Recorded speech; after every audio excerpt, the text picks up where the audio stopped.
And he had a different understanding of a hadith, that he had a different contextual understanding of them. And there are some 6 other masail. Now, the ulama broke into 2 camps regarding him.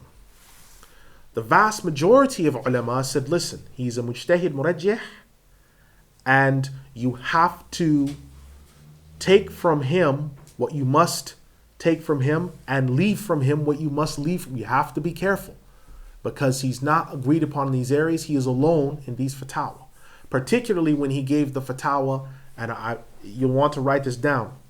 He is the first one to give the fatwa that 3 divorces in one sitting in a state of purity is 1 divorce.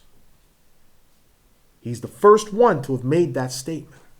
3 divorces in one sitting in a state of purity is 1 divorce.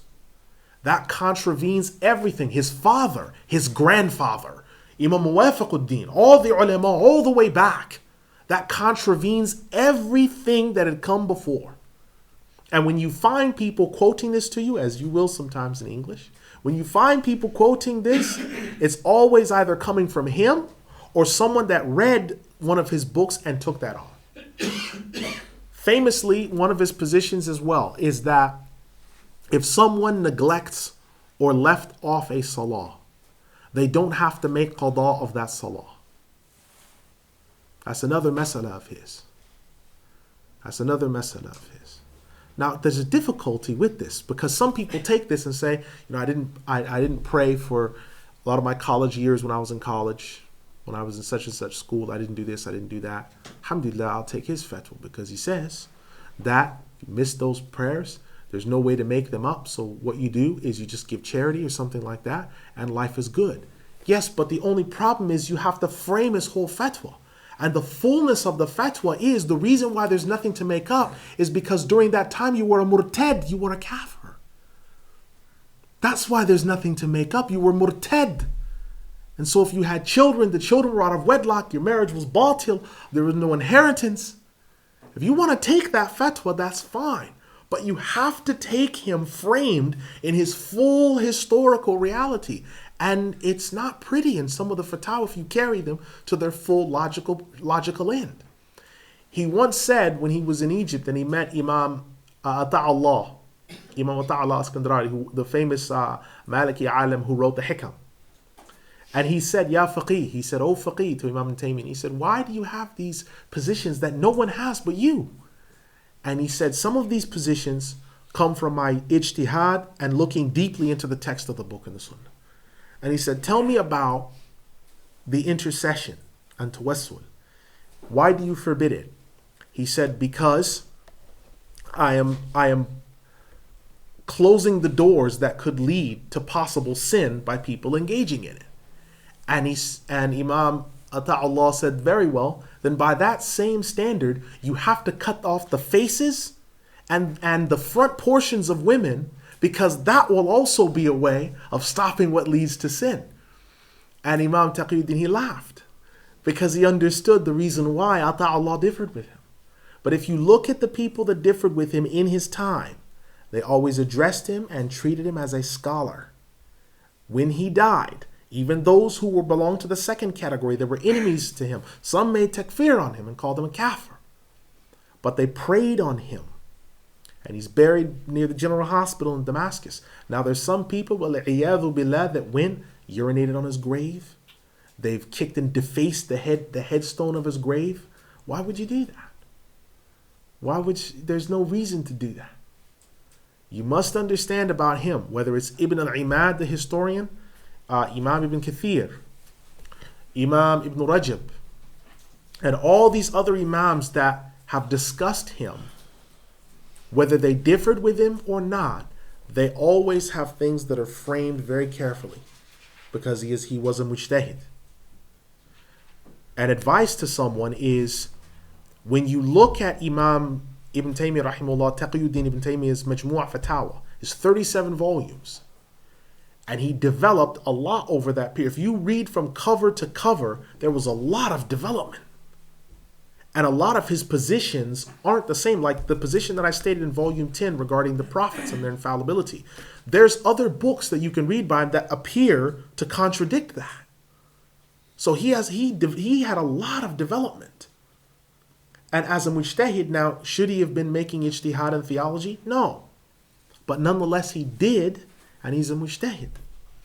And so there's a certain amount of respect that goes with that. Now, what do the people do about him? Those that disparage him and say whoever refuses to call him kafir is a kafir, they lie. And those who put him on the level as if he is a mujtahid mutlaq, they lie. Because he's neither of those. He's neither a kafir, nor is he a bringer of his own madhab. He's squarely within the madhab of Imam Ahmad ibn Hanbal, squarely, in his fiqh, most of it. With the exception of the issue about the 3-in-1, the ziyarah of the graves, the qada of the salawat, and a few other masail where he's very lenient. Besides that, he's squarely within the madhab. And so you have to be careful sometimes about how you address him.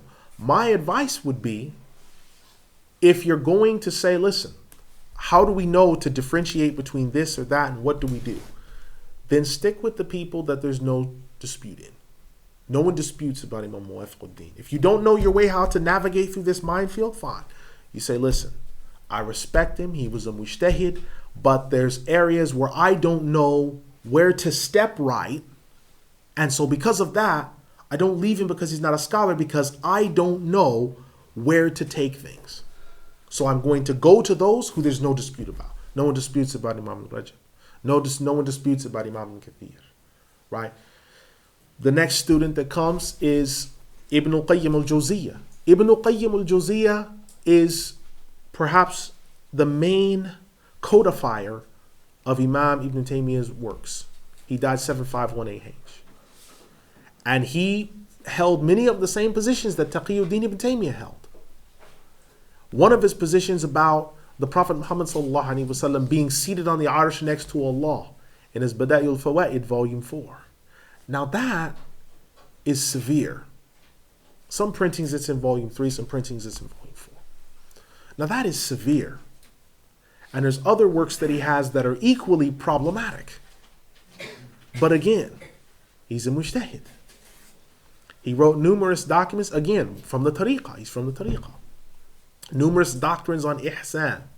His commentary on Manazil al-Sa'irin, which is written by the great Abu Ismail al-Ansari, the great Hanbali Sufi alim of Herat, right? Who's still Khawaja Ansari Sahab. They still, if you mention him, they still know who he is.